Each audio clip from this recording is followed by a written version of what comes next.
Can you see beyond the spiritual warfare? Can you see beyond the spiritual resistance to see the gold that God is placing in your life? A few weeks ago, my family were driving home when they hit some black ice. It was my two children and my husband were driving down a steep mountainside, and as the car lost control, they slid into a barrier and another car. Now, it was a manifestation of something that I've always prayed protection for them. And I've always said, drive safely and be sure that you're all right. But the car actually slid. They were okay. They could have fallen right down the mountainside, but they were okay. The car slid into a barrier and hit another car.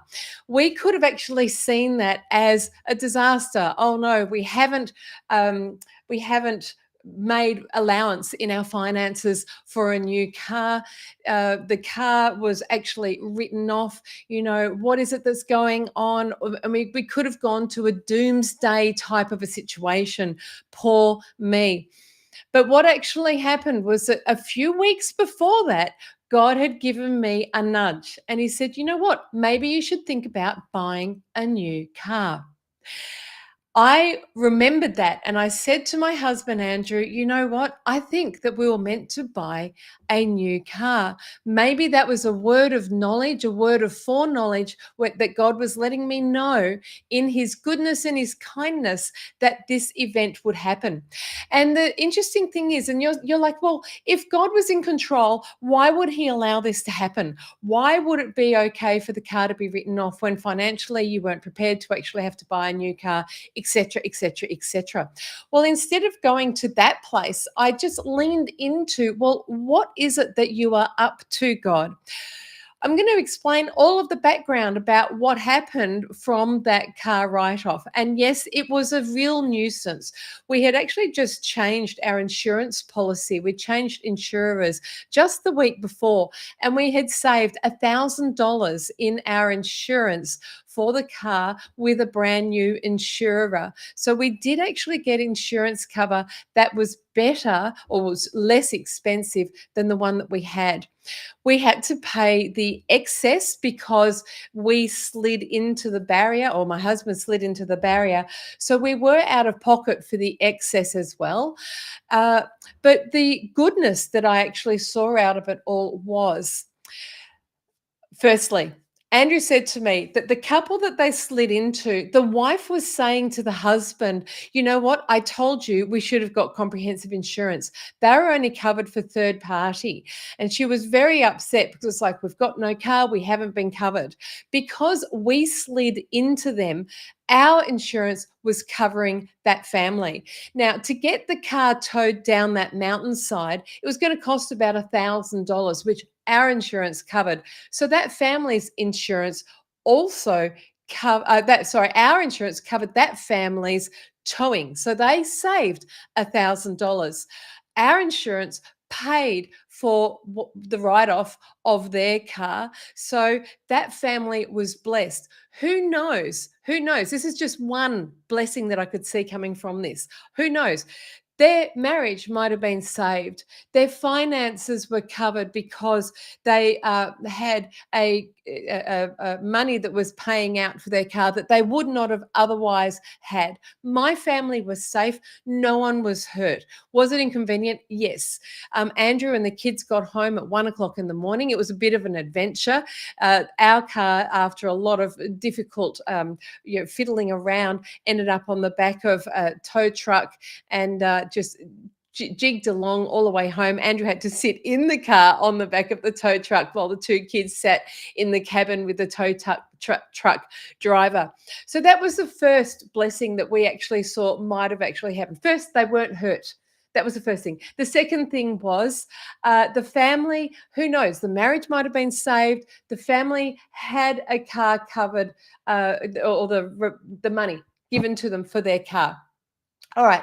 The third thing that I actually wondered aloud to my husband about this was, well, God actually did say to me a few weeks ago, you should think about buying a new car. It didn't make fiscal sense. Our car is a very old car. It had done 300,000 kilometers, but we knew the history of it, and it was a reliable, good quality car. So we just went, what's the need of getting a new car? It's doing the job. It was my car. It chuffed along. But in remembering the fact that God said that to me, it meant that I knew that God knew that this was about to happen. So I knew that God had it covered.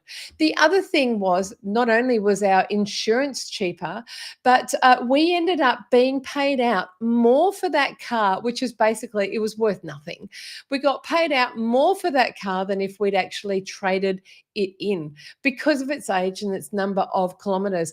And it just so happened that Andrew had decided to cover the policy with a at agreed price for the car, which, as I said, it wasn't much. So we walked away with more money than we would have if we had traded it in. So that's the third group of blessings. So the other thing was that when we bought, and we've got the new car, we bought the new car, and it was a nuisance. We had to go out and buy, a new car, and it took up time, and it's taken up energy, and it's taken up money that we weren't planning on spending at the time. But all of that aside, we're like, well, God knew this would happen. We have this in hand. A family's marriage might have been saved. A family have now got money to replace their car. We saved money with our insurance. We now are going to need to buy a new car. God knew what was going to happen. But the other thing that happened was when we picked the car up on Monday, it was a young guy, probably only about 21, 22 years of age, similar age to my daughter. And he privately said to us, I said, are you enjoying this job? He just started in this the car sales environment. He was a really lovely guy, quite a gentle one. And he said, actually, no. And I said, what do you want to do? Because I'm talking to God, because I'm like, oh, you want me to pray for this guy? And I'm like, oh, what do you want to do? And he said, I can't talk about it now. So I'm like, okay, there is an invitation into a further conversation. So when we picked the car up, so that was happening when we signed the contract. So when we went to pick the car up, we were outside, and I went, so tell me, you said that there was something else you wanted to do. What is it that you want to do? And he shared that he wanted to become a psychologist at university. He was hoping to study next year. And I looked at him, I said, you would make the best psychologist. Can I pray for you? So I ended up praying. I declared his destiny open. I prayed for favor for the process of applying and for getting a place at university, and that he would just thrive, and that he would find a job that he loved. So from having our car written off in a situation where the family could have been killed, it could have been a very nasty circumstance, the family was protected. The car was written off, but we got more money than what we would have actually got had we actually traded it in. In buying a new car, and this is something I didn't say, the agreed value with the insurance company, we went back to the same insurance company, is thousands of dollars more than what we actually paid for it. We got a really good deal. So that's the other thing. We now have a newer car.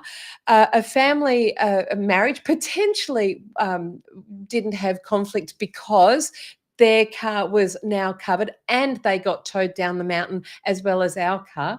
We saved money in our insurance if it was going to happen anyway. God knew about it happening anyway. And I prayed for someone on Monday whose destiny was open, because I function in that blessing of opening up people's destinies, open doors to their destinies. I think that it was just a real resonance of Romans 8:28. And we know that in all things, God works for the good of those who love him and have been called according to his purpose. What the enemy meant to harm has caused me to flip the script and actually see all of these blessings.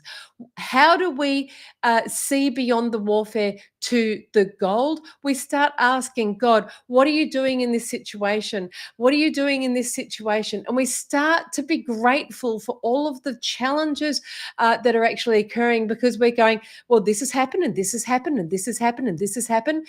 It's the teaching that I actually do often when I talk about the story of the twins who were were both given a big pile of horse manure for Christmas. And one twin goes in, sits down, and starts to cry on this big pile of horse manure. The other twin starts to dig through it. And the people look at the one that's digging through all of it all and says, why are you digging through it all? You've been given a big pile of horse manure in a stable. And he said, well, with all of this horse manure, there's got to be a pony in here somewhere. There is always something that God is doing in the midst of the storm. In the midst of the storm, there is always goodness. How do you see beyond the warfare to the gold? You start looking for it. What you focus on will grow. We now have a lovely car. It's crazy. It's a really lovely car. It's a bit older than what we actually planned to buy, but it's a great secondhand car.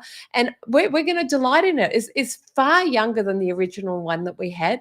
And it's going to be far more reliable. We knew God had his finger on the pulse. And whilst it was inconvenient, it was tiring, we went, no, God, what are you doing in this moment? So I want to encourage you, if you are seeing, if you're finding that you're in the midst of a warfare situation where there is spiritual resistance that is being thrown at you, what is God doing in the midst of the storm? What is he saying to you to look at and to behold?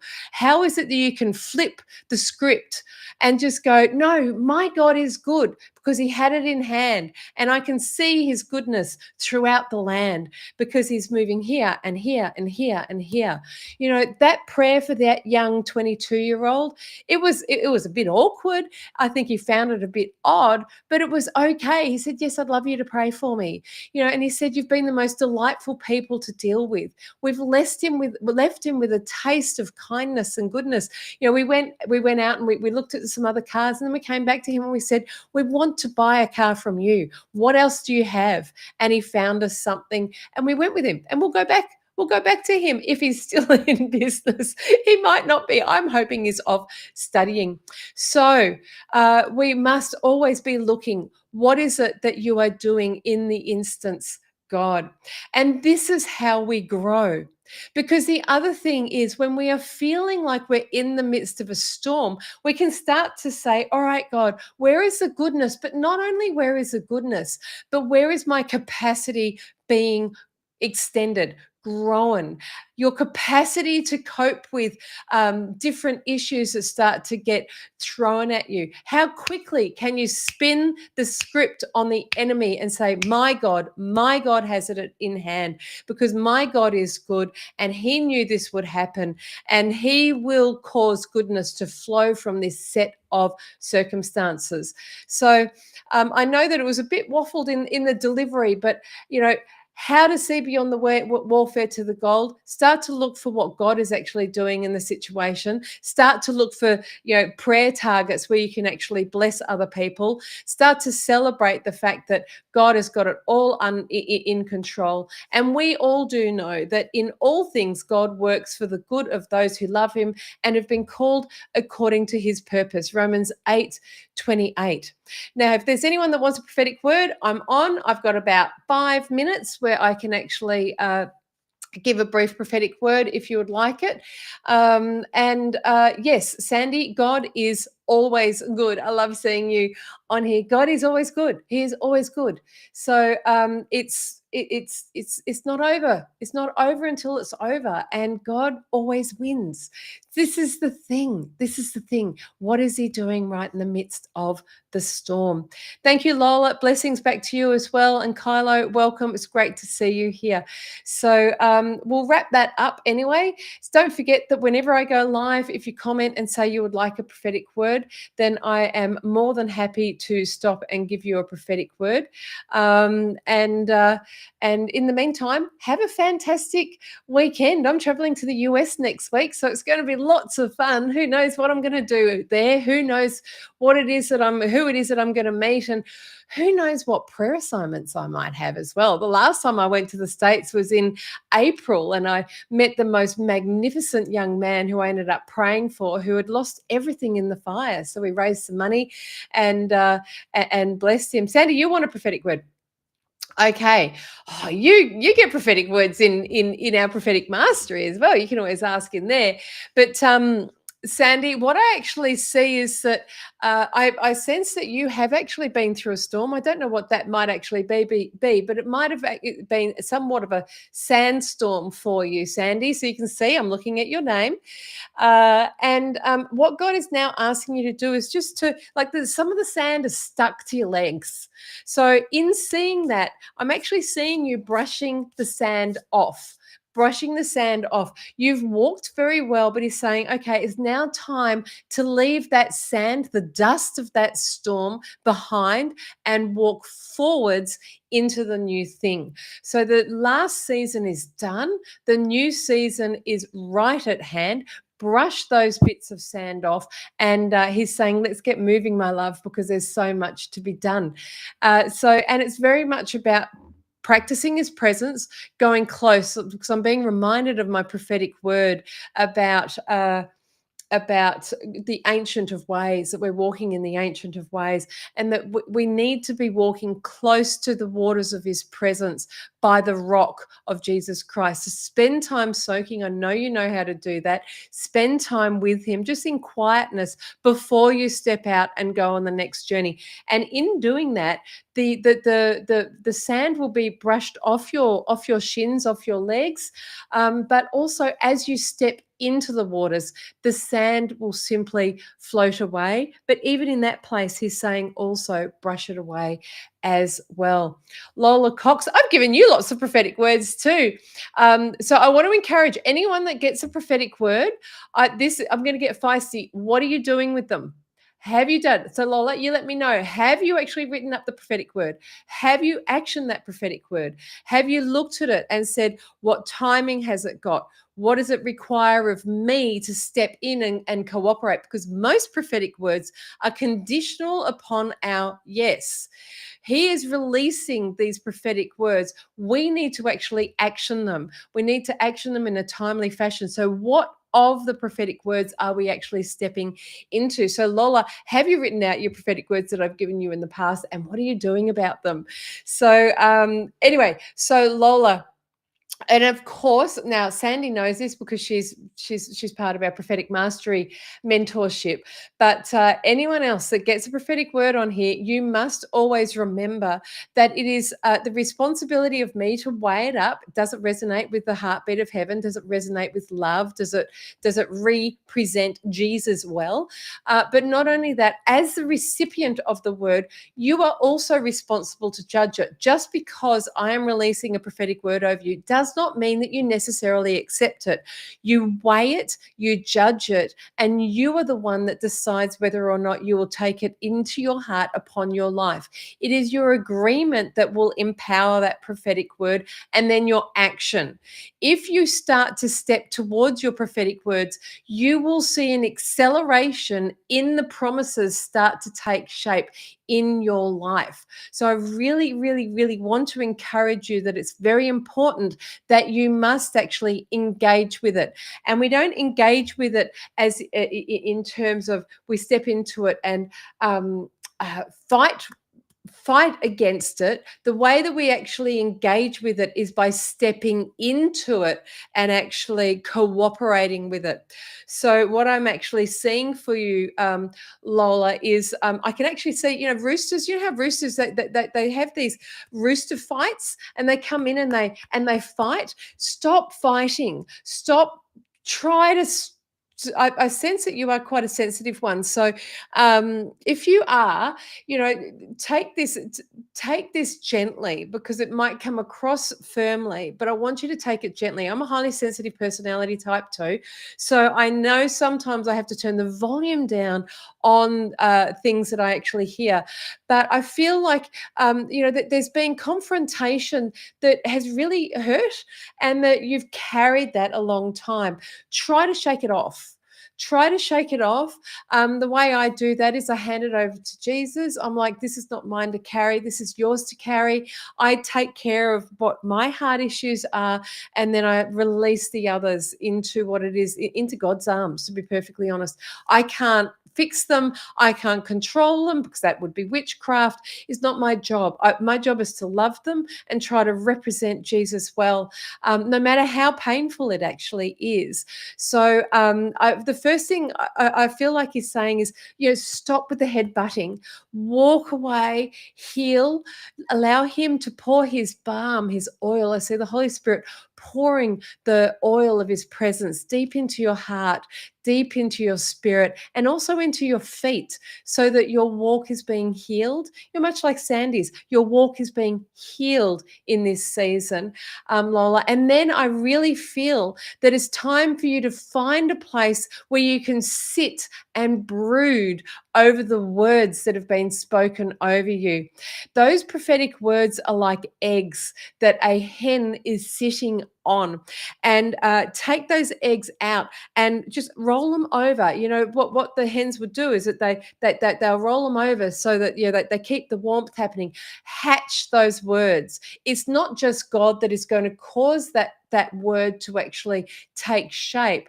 He wants partners. He wants joint adventure goers. He wants people to go on an adventure with him. It's life with God is an adventure. It's not a job description. So he's saying, look, this is the adventure I want to go on with you, Lola. Will you look at the prophetic words I have given you? Will you examine them? Will you turn them over like precious golden eggs? And will you brood over them, nurture them so that they will hatch, because they will hatch in time. So it's about learning how to process your prophetic words, the timing of the prophetic word. Start to look at them. There's some brilliant. We do that. I've got a training on my website about it. We do that teaching and prophetic mastery as well. But Dan McCollum has got some brilliant stuff that he's like one of the forerunners of prophetic processing. It is so important in this day and age to be processing our prophetic words. It's not just about receiving them and then waiting for God to do it all for us. We've got to co-labor with him, become the person that we are, that grow into becoming the person that we are called to be, the way that heaven sees us. So that requires our cooperation. We let things fall away and things like that. So Lola, I feel like he is inviting you into a season of brooding over those words like a hen. Do it. I can actually see you in the shed with other hens. It's really a beautiful scene, and those words are being kept warm. And in time, those words are going to hatch. Don't feel like that time of processing those words is wasted time because you've been sad and things have not happened in the past. Know that he is good and true to his word. And when a word doesn't actually become fulfilled in the timing or in the way that you expect it, lay down the disappointment and go, okay, I might have got it wrong. The timing might have got wrong, or the way it looked, I might have not understood it. And please look at it and go, all right, what do I need to do next, God? So we need to learn with our disappointments, we need to learn how to take it back to God. If we don't take it back to God, it actually becomes a problem. And we can start to step into jealousy when other people are thriving in their life or in their prophetic destiny. And we're like, well, what about me? And those words are the wrong words. It's not what about me, it's what do I need to do next? Who do I need to plug in with? Where is my community, Lord? So it's not what about me, it's well, you can say, what about me? Do I need to grow? Where's the adventure lying for me? Does that make sense? I hope that makes sense, Lola. So please, again, give feedback, because I'm accountable for these words. But it's just very, very important to start to really, and this is for everybody. This is for everybody. We need to process and co-labor with God. It's not just him magically causing things to happen. If you're called to travel the world and you don't own a passport, well, I suggest you should go and get a passport. Even though no one, you don't know anything about anywhere that you're meant to travel. If you just have a sense that you're meant to travel, Get a passport. Start to look at, the countries that you might need to go to. If you're meant to travel to England, start to do some research. I know that Andrew is fantastic at planning travel and things like that. And what I love about him is that he's the one that actually plans the travel. I realize he's so good at it. It's like I'm stepping back and letting him do it, and he'll just pour over travel books and plan the trip. If you're called to England, for example, start to learn the customs, work out where you'd like to go. Start, if you don't speak English, start to learn the language. Our son's learning German, and he said, I'd really love to go to Germany. It helps him to learn German if he wants to travel to Germany. He, in actual fact, wanted to learn Japanese because he wants to go to Japan, and he's kept that bubbling away on the underneath. His school doesn't offer Japanese, so he did German because they offered German, but he's still got that Japanese bubbling away because he knows one day he will go to Japan, and he practices his phrases and his words. So start acting towards it, start stepping towards it. It's incremental. Our prophetic words don't come as a fully grown tree, they come in seed form, and we need to nurture those seeds. So we are the soil that those prophetic words are released into.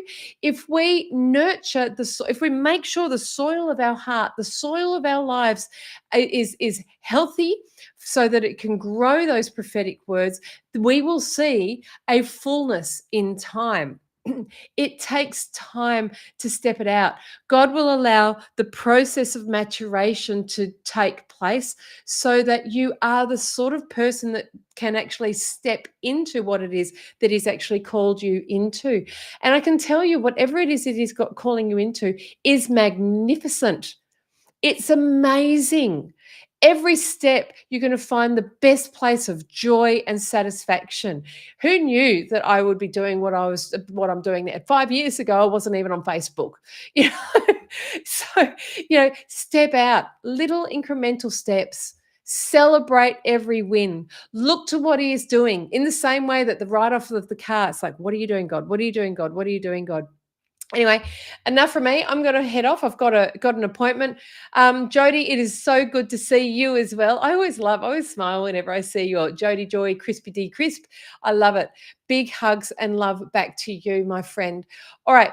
So Lola, go for it. Go for it. I look forward to you letting me know on a live or somewhere that you are starting to process it, write them out, process those words, and step into the magnificence of the call that God has upon your life. All right. Have a fantastic weekend, everyone.